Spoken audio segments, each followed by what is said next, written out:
Hi ಕನ್ನಡಿಗರೇ, ಎಲ್ಲರಿಗೂ welcome to my channel. ನಮ್ಮ ಚಾನಲಲ್ಲಿ ಬರೋ ವಿಡಿಯೋ ನಿಮಗೆ ಇಷ್ಟ ಆದರೆ ನಮ್ಮ ಚಾನಲ್ನ ಸಬ್ಸ್ಕ್ರೈಬ್ ಆಗಿ, ಹಾಗೆ ನಮ್ಮ ಚಾನಲ್ಗೆ ಸಪೋರ್ಟ್ ಮಾಡಿ. ಅಣ್ಣಯ್ಯ ಸೀರಿಯಲ್ನ ಮುಂದಿನ ಸಂಚಿಕೆ ಏನಾಗ್ತಿದೆ ಅಂತ ನೋಡೋಣ ಬನ್ನಿ. ಸಂಚಿಕೆ ಶುರುವಿನಲ್ಲಿ ಪಾರುನ ಮನೆ ಕರ್ಕೊಂಡು ಬಂದ್ಮೇಲೆ ಶಿವು, ಮಾವ ಇವಾಗ ಮನೆಗೆ ಬಂದಾಯ್ತಲ್ಲ, ನೀನ್ ಹೇಳಿದ್ಯಲ್ಲ ಅದನ್ನ ಮಾಡು ಅಂತಂದಾಗ, ಏನ್ ಪಾರು ಏನ್ ಹೇಳ್ತಾ ಇದೀಯ ನೀನು ಅಂತ ಹೇಳ್ಬಿಟ್ಟು ಶಿವು ಕೇಳ್ತಾರೆ. ಅವಾಗ ಅದೇ ಪಾರು ಮಾವ ಇಷ್ಟು ಬೇಗ ಮರ್ತ್ಬಿಟ್ಟ, ಅಂಗಡಿ ಹತ್ರ ಹೇಳ್ದಲ್ಲ ಅಂತಂದಾಗ, ಏನ್ ಪಾರು ಅಂತ ಹೇಳ್ಬಿಟ್ಟು ಶಿವು ಕೇಳ್ತಾರೆ. ಮನೆಗೆ ಹೋದ್ಮೇಲೆ ಮುದ್ದು ಮಾಡ್ತೀನಿ ಅಂತ ಹೇಳಿದ್ಯಲ್ಲ, ಇವಾಗ ಮುದ್ದು ಮಾಡು ಅಂತಂದಾಗ, ಅಯ್ಯೋ ಪಾರು ಮುದ್ದೆ ಉಂಡಿರೋರ್ಗೆ ಮುದ್ದು ಮಾಡಕ್ ಬರಕಿಲ್ಲ ಮ್ಯಾವು ಅಂತಂತಾನೆ. ಈ ತರ ಪೆದ್ದೆದಾಗ ಮಾತಾಡಿದ್ರೆ ಬಿಟ್ಬಿಡ್ತೀನಿ ಅನ್ಕೊಂಡಿದ್ಯಾ ಮಾವ, ನಂಗೆ ಅದೆಲ್ಲ ಗೊತ್ತಿಲ್ಲ, ಇವಾಗ ಮುದ್ದು ಮಾಡ್ಬೇಕು ಮಾಡು ಅಷ್ಟೇ ಅಂತಂದಾಗ, ಪಾರು ನಂಗೆ ಈ ಮುದ್ದು ಮಾಡಕ್ಕೆಲ್ಲ ಬರಕಿಲ್ಲ ಪಾರು ಅಂತಂದಾಗ, ಈಗ ನೀ ಮುದ್ದು ಮಾಡ್ತೀಯ ಇಲ್ಲ ಇಲ್ಲೇ ಬಿತ್ಕೊಂಡು ಒದ್ದಾಡಿ ಉಳ್ಳಾಡಿ ಎಲ್ಲ ರಂಪ ಮಾಡ್ಬಿಡ್ಲಾ ಅಂತ ಹೇಳ್ಬಿಟ್ಟು ಪಾರು ಹೇಳ್ತಾರೆ. ಆಯ್ತು ಆಯ್ತು ಹಂಗೆಲ್ಲ ಏನು ಮಾಡ್ಬೇಡ, ನಾನು ಮಾಡ್ತೀನಿ ಆಯ್ತು ಆ ಥರ ಮಾಡ್ಬೇಡ ಅಂತ ಹೇಳ್ಬಿಟ್ಟು ಶಿವು ಹೇಳ್ತಾರೆ. ಚಿಕ್ಕ ಮಕ್ಳಿಗೆ ಮುದ್ದು ಮಾಡ್ತಾರಲ್ಲ ಆ ರೀತಿ ಮುದ್ದು ಮಾಡೋದಾಗ, ನನಗೆ ಚಿಕ್ಕ ಮಕ್ಳಿಗೆ ಮುದ್ದು ಮಾಡೋದೇನೋ ಬರ್ತದೆ ಪಾರು, ಆದ್ರೆ ಈ ಲೇಡೀಸರ್ಗೆ ಮುದ್ದು ಮಾಡಕ್ ನಂಗೆ ಬರಕಿಲ್ವಲ್ಲ ಅಂದಾಗ, ಮಾವ ಅಂತ ಹೇಳ್ಬಿಟ್ಟು ಶಿವು ಕೊರಳ್ಪಟ್ಟಿನ ಇಟ್ಕೊಂಡು, ಇನ್ನೊಂದ್ಸರಿ ನಿನ್ ಬಾಯಲ್ಲಿ ಲೇಡೀಸ್ರು ಗೀಡೀಸ್ರು ಅಂತ ಏನಾರು ಬಂದ್ರೆ ಸುಮ್ಮನೆ ಇರಲ್ಲ ಅಷ್ಟೇ, ಇವಾಗ ಮುದ್ದು ಮಾಡೋದ ಏನು ಅಂತ ಗೊತ್ತಾಯ್ತಾ ನಿನ್ಗೆ ಅಂತಂದಾಗ, ಗೊತ್ತಾಯ್ತು ಪಾರು ಅಂತ ಹೇಳ್ಬಿಟ್ಟು ಶಿವ ಹೇಳ್ತಾನೆ. ಏನ್ ಹೇಳು ಅಂದಾಗ, ಮಾರಿಗುಡಿ ಡ್ಯಾನು ಅಂತ ಹೇಳ್ತಾರೆ. ಓಹೋ ಇನ್ನೂ ಚೆನ್ನಾಗಿ ನೆನ್ಪಿಟ್ಕೊಬಿಟ್ಟಿದ್ಯಾ, ಇನ್ನೂ ಮರ್ತೇ ಇಲ್ಲ ಬಿಡು ನೀನು ಅಂತ ಹೇಳ್ಬಿಟ್ಟು ಪಾರು ಹೇಳ್ತಾರೆ. ಅವಾಗ ಹೆಂಗ್ ಮರಿಕೈತದೆ ಪಾರು, ನೀನ್ ಕೊಟ್ರ ಆವಾಜ್ ಅಂತದಲ್ವೇ ಅಂತ ಹೇಳಿದಾಗ, ಹಾಗೆ ಇರ್ಲಿ ಸರಿ ಈಗ ಮುದ್ದು ಮಾಡು ಬಾ ಅಂತಂದಾಗ, ಪಾರು ಅದು ನಂಗೆ ಅಂಜಿಕೆ ಬರ್ತದೆ ಅಂತಂದಾಗ, ಅಂಜಿಕೆನ ಯಾಕೆ ಮಾವ ಅಂತ ಹೇಳ್ಬಿಟ್ಟು ಪಾರು ಕೇಳ್ತಾರೆ. ಹೋಗ್ಬಾರು ನಂಗೆ ಜಾಸ್ತಿ ನಾಚಿಕೆ ಬರ್ತದೆ ಅಂತ ಹೇಳ್ತಾರೆ. ಮಾವ ಇದೆಲ್ಲ ಬಿಟ್ಬಿಟ್ಟು ಈಗ ಮುದ್ದು ಮಾಡ್ತೀಯಾ ಇಲ್ವಾ, ಚಿಕ್ಕ ಮಕ್ಳು ಮುದ್ದು ಮಾಡ್ತಾರಲ್ಲ ಹಾಗೆ ನನ್ನ ಮುದ್ದು ಮಾಡು ಅಂತ ಹೇಳ್ಬಿಟ್ಟು ತುಂಬಾನೇ ಪಾಟ್ಲೆ ಕೊಡ್ತಿರ್ತಾರೆ ಪಾರು. ಅವಾಗ ಅಯ್ಯೋ ಈ ಪಾರುವಿಂದ ಹೆಂಗಪ್ಪ ತಪ್ಪಿಸ್ಕೊಳ್ಳೋದು ಅಂತ ಹೇಳ್ಬಿಟ್ಟು ಶಿವು ತುಂಬಾನೇ ಯೋಚನೆ ಮಾಡ್ತಾ ಇರ್ತಾರೆ.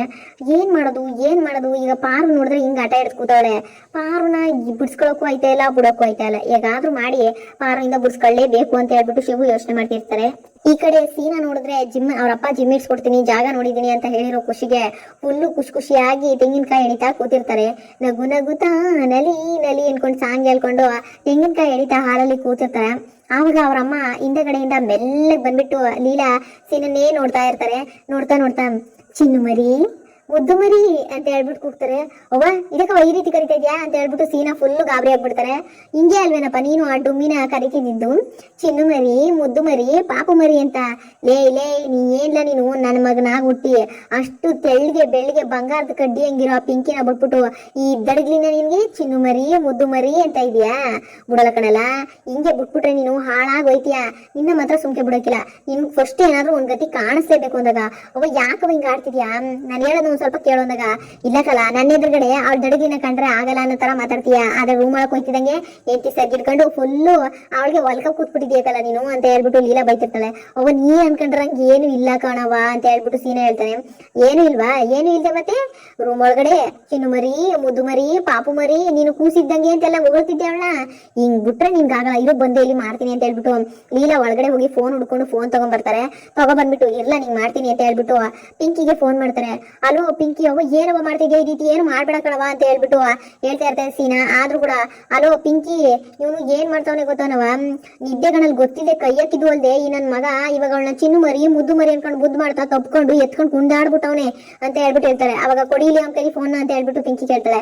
ನೋಡು ಸೀನಾ, ನಿನ್ನ ಹತ್ರ ಅರ್ಜೆಂಟ್ ಆಗಿ ನನಗೆ ಮಾತಾಡ್ಬೇಕು, ನಾವು ಡೈಲಿ ಮೀಟ್ ಮಾಡ್ತಿದ್ದ ಪ್ಲೇಸ್ಗೆ ಈಗ ಅರ್ಜೆಂಟ್ ಆಗಿ ನೀನು ಇನ್ನು ಅರ್ಧ ಗಂಟೆ ನೀನು ಇಲ್ಲಿರ್ಬೇಕು, ಇಲ್ಲ ಅಂತಂದ್ರೆ ಸರಿಯಾಗಿರಲ್ಲ ಅಂತ ಹೇಳ್ಬಿಟ್ಟು ಫೋನ್ ಕಟ್ ಮಾಡ್ತಾರೆ.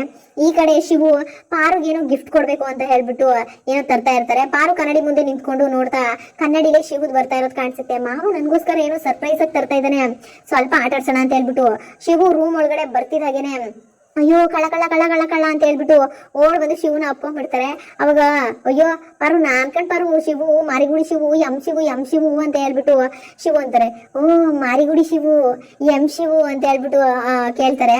ಅವಾಗ ಪಾರುನ ಯಾಕೋ ಇಷ್ಟ ಅಂಜಿಕೊಂಡೆ, ತಕ ನಿನ್ಗೋಸ್ಕರ ಅಂತ ಹೇಳ್ಬಿಟ್ಟು ಜೇನ್ ತಂದೀನಿ ಅಂತ ಹೇಳ್ಬಿಟ್ಟು ಶಿವು ಹಿಡಿತಾನೆ. ಅಯ್ಯೋ ಮಾವ ಜೇನ ಕಚ್ಚಿತೆ ನಾನಂತೂ ದೂರ ಹೋಗ್ತೀನಿ ಅಂತ ಹೇಳ್ಬಿಟ್ಟು ಪಾರು ಎದುರ್ಕೊತಾ ಇರ್ತಾಳೆ. ಆಗ ಅಯ್ಯೋ ಪಾರು ಅದು ಕಚ್ಚ ಜೇನಲ್ಲ ತಿನ್ನ ಜೇನು, ಜೇನ್ ತುಪ್ಪ ಪಾರು ಅಂತಂದಾಗ, ಜೇನುತುಪ್ಪ ತಗೊಬಂದಿದ್ಯಾ ಮಾವ, ವಾವ್ ಸಕ್ಕತ್ತಾಗೈತೆ. ಇದು ನಾನು ಚಿಕ್ಕವಳಾಗಿದ್ದಾಗ ನೀನ್ ನಂಗೆ ತಂದ್ಕೊಡ್ತಿದ್ದಲ್ಲ ಅದೇ ಜೇನುತುಪ್ಪ ತಾನೆ ಅಂದಾಗ, ಅದೇ ಪಾರು ನಮ್ಮ ಅಂಗಡಿ ತವ ಜೇನುತುಪ್ಪ ನೋಡಿದ್ದೆ ಅದು ಹೊಲದ ತವ ಹೋಗ್ಬೇಕಾದ್ರೆ, ಅದಕ್ಕೆ ಅಲ್ಲಿ ಅಳಿತಾ ಇದ್ರು ಈಸ್ಕೊಂಡ್ ಬಂದೆ. ನಿಂಗೆ ಸ್ಯಾನೆ ಇಷ್ಟ ಅಲ್ವಾ ಜೇನುತುಪ್ಪ ಅಂದ್ರೆ, ತಗೋ ಕುಡಿ ಅಂತ ಹೇಳ್ಬಿಟ್ಟು ಹೇಳ್ತಾರೆ.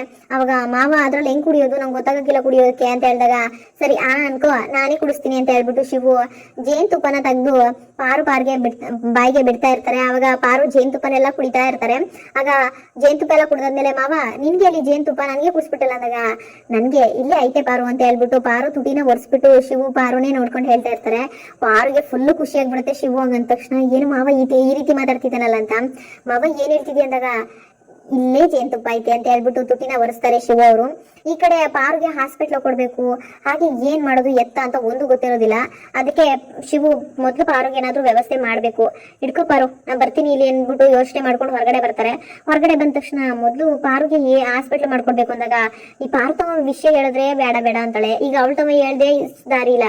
ಪಾರು ನೀನ್ ಹಾಸ್ಪಿಟ್ಲ್ ಓಪನ್ ಮಾಡೋದಕ್ಕೆ ಎಷ್ಟು ದುಡ್ಡು ಖರ್ಚಾಯ್ತದೆ ಅಂದಾಗ, ಮಾವ ದುಡ್ಡು ಖರ್ಚಾಗೋದೆಲ್ಲ ಇರ್ಲಿ, ಮೊದ್ಲು ನಾವು ಹಾಸ್ಪಿಟಲ್ನ ಓಪನ್ ಮಾಡ್ಬೇಕು ಅಂದ್ರೆ ಅದಕ್ಕೆ ಲೈಸೆನ್ಸ್ ಬೇಕು. ಗೌರ್ಮೆಂಟ್ ಕಡೆಯಿಂದ ನಾವು ಡಾಕ್ಟರ್ ಓದಿದೀವಿ ಅಂತ ಒಂದು ಲೈಸೆನ್ಸ್ ಕೊಡ್ತಾರೆ. ಆ ಲೈಸೆನ್ಸ್ ಇದ್ರೆ ಮಾತ್ರ ನಾವು ಹಾಸ್ಪಿಟಲ್ ಓಪನ್ ಮಾಡೋದಕ್ಕಾಗೋದು. ಸುಮ್ನೆ ಯಾರ್ಯಾರು ಹಾಸ್ಪಿಟಲ್ ಓಪನ್ ಮಾಡೋದಕ್ಕಾಗೋದಿಲ್ಲ. ಡಾಕ್ಟರ್ ಓದಿದೀವಿ ಅಂತ ಸುಳ್ಳು ಹೇಳ್ಬಿಡ್ತಾರೆ ಅಂತ ಹೇಳ್ಬಿಟ್ಟೆ ಗೌರ್ಮೆಂಟ್ ಕಡೆಯಿಂದ ಸರ್ಟಿಫಿಕೇಟ್ ಕೊಡ್ತಾರೆ, ಲೈಸೆನ್ಸ್ ಅನ್ನೋದನ್ನ ಕೊಡ್ತಾರೆ. ಇದು ಆಲ್ರೆಡಿ ಇವಾಗ ಅಪ್ಪ ಬಂದಿರ್ಬೇಕು, ಅಪ್ಪನ ಮನೇಲಿ ಇರ್ಬೇಕದು, ಅವ್ರಿಗೆ ಹೋಗಿರುತ್ತೆ ಆ ಡ್ರೆಸ್ಗೆ ಲೈಸೆನ್ಸ್ ಬಂದಿರ್ಬೇಕು ಅನ್ಕೊಂತೀನಿ ಅಂತ ಹೇಳ್ಬಿಟ್ಟು ಪಾರು ಹೇಳ್ತಾಳೆ. ಹೌದಾ ಪಾರು, ಹಾಗಾದ್ರೆ ಮಾವನ ಮನೆಗೆ ಹೋಗಿ ಈಗಲೇ ಲೈಸೆನ್ಸ್ ಇಸ್ಕೊಂಡ್ ಬಂದ್ಬಿಡ್ತೀನಿ, ಹಾಸ್ಪಿಟ್ಲ್ ಓಪನ್ ಮಾಡೋ ಅಂದಾಗ, ಮಾವ ಈಗ ಅದಕ್ಕೆಲ್ಲ ದುಡ್ಡು ತುಂಬಾ ಖರ್ಚಾಗುತ್ತೆ.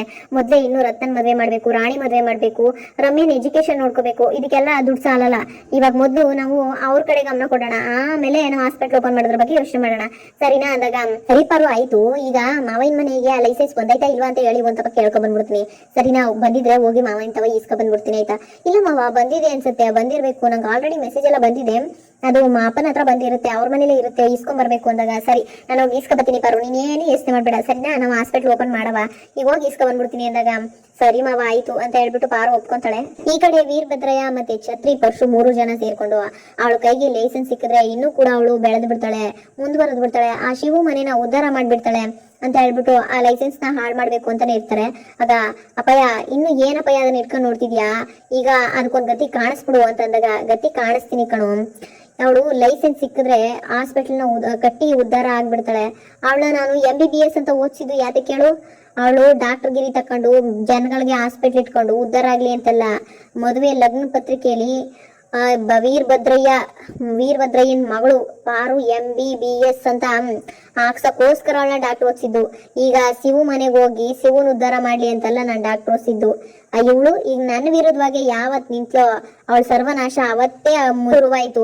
ಇನ್ಮೇಲೆ ಏನಿದ್ರು ಅವಳು ಏಳ್ಗೆ ಕಾಣಕ್ಕಾಗಲ್ಲ, ಇಳಿಗೇನೇ ಕಾಣ್ಬೇಕು ಕಣು ಅಂದಾಗ, ಇನ್ನ ಯಾಕಪ್ಪ ಮತ್ತೆ ಆ ಸರ್ಟಿಫಿಕೇಟ್ ನೆಟ್ಕೊಂಡು ಹಂಗ್ ನೋಡ್ತಾ ಇದ್ದೀರಾ, ಅವ್ರದ್ದು ಬಿಸಾಕಿ ಒಂದ್ ಗತಿ ಕಾಣಿಸಿ ಅಂತ ಹೇಳ್ಬಿಟ್ಟು ಪರಶು ಹೇಳ್ತಿರ್ತಾನೆ. ಕಾಣ್ಸೋಣ ಕಣು, ಆತರ ಯಾಕೆ, 5 ರೂಪಾಯಿ ಟಿಕೆಟ್ಗೆ ಅಷ್ಟು ಬೆಲೆ ಇದೆ ಅಂತಂದ್ಮೇಲೆ ಇದು ಲೈಸೆನ್ಸು, ಇದಕ್ಕೆ ಎಷ್ಟು ಬೆಲೆ ಇರಬೇಡ, ಆ ಬೆಲೆ ಕಟ್ಟಕ್ಕಾಗದೆ ಇರೋಂತ ಲೈಸೆನ್ಸ್ ಒಂದ್ಸತಿ ಹಾಳಾದ್ರೆ ಇದನ್ನ ಪಡ್ಕೊಳ್ಳೋದಕ್ಕೆ ಮತ್ತೆ ವರ್ಷಗಳೇ ಬೇಕು, ಆ ವರ್ಷಗಳು ಕಳೆದ್ರೇನೆ ಇದನ್ನ ಪಡ್ಕೊಳಕ್ಕಾಗೋದು ಅಂತಂದಾಗ, ಹಂಗಾರೆ ಇನ್ಯಾಕ್ ತಡ, ಇದಕ್ಕೊಂದು ಎಳ್ಳು ನೀರು ಬಿಟ್ಬಿಡೋಣ ಅಂತ ಹೇಳ್ಬಿಟ್ಟು ಛತ್ರಿ ಹೇಳ್ದಾಗ, ಅಲೇ ಛತ್ರಿ ಅಪಾಯ ಹೇಳಿಲ್ವೇನ್ಲ ವರ್ಷಗಳೇ ಬೇಕು ಅಂತ, ಅಂದ್ರೆ ಪಾರ್ವತವರು ಇದನ್ನ ಪಡ್ಕೊಳಕ್ಕೆ ಏನು ಅರಸಾಹಸ ಪಡ್ಬೇಕು ಅಂದಾಗ, ಅದೇ ಕಲ ಛತ್ರಿ ಅಪಾಯನು ಹೇಳಿದ್ದು ಅಂತ ಹೇಳ್ತಾರೆ. ಅಪಾಯ ಇನ್ನೇಕೆ ಯೋಚನೆ ಮಾಡ್ತಿದ್ಯಾ, ಸರ್ಟಿಫಿಕೇಟ್ಗೆ ಎಳ್ಳು ನೀರು ಬಿಟ್ಬಿಡಿ ಅಂತ ಹೇಳಿದಾಗ, ಆ ಸರ್ಟಿಫಿಕೇಟ್ ನ ಅರ್ಧಾಕ್ಬಿಟ್ಟು ಊಟ ಸಿಗೋದು ಮೊಕ್ಕದ ಪುಣ್ಯ, ಸೀರೆ ಸಿಕ್ಕೋದು ಸೀರೆ ಉಡೋರ್ ಪುಣ್ಯ, ಹಾಗೆ ಈ ಲೈಸೆನ್ಸ್ ಸಿಕ್ಕೋ ಅವಳ ಕೈಗೆ ಸಿಗದೆ ಇರೋದು ಪಾರು ಪುಣ್ಯ ಅಂತ ಹೇಳ್ಬಿಟ್ಟು ಅವ್ರದ್ದು ಬಿಸಾಕ್ಬಿಡ್ತಾರೆ. ಆವಾಗ ಆ ಬಿಸಾಕಿರೋ ಪೀಸನ್ನೆಲ್ಲ ಸುಶೀಲ ಎತ್ಕೊಂಡೋಗಿ ಕಲೆಕ್ಟ್ ಮಾಡಿ ಪ್ಯಾಚ್ ಹಾಕಿ ಅಂಟಿಸಿರ್ತಾರೆ. ಇಲ್ಲಿಗೆ ಈ ಸಂಚಿಕೆ ಮುಕ್ತಾಯ ಆಗುತ್ತೆ ಫ್ರೆಂಡ್ಸ್. ಅಣ್ಣಯ್ಯ ಸೀರಿಯಲ್ ನ ಮುಂದಿನ ಸಂಚಿಕೆ ಏನಾಗುತ್ತೆ ಅಂತ ನೆಕ್ಸ್ಟ್ ಎಪಿಸೋಡ್ ಅಲ್ಲಿ ಹೇಳ್ತೀನಿ. ಅಲ್ಲಿವರೆಗೂ ನಮ್ಮ ಚಾನಲ್ ನ ಸಬ್ಸ್ಕ್ರೈಬ್ ಆಗಿ ಹಾಗೆ ನಮ್ಮ ಚಾನಲ್ಗೆ ಸಪೋರ್ಟ್ ಮಾಡಿ. Thank you.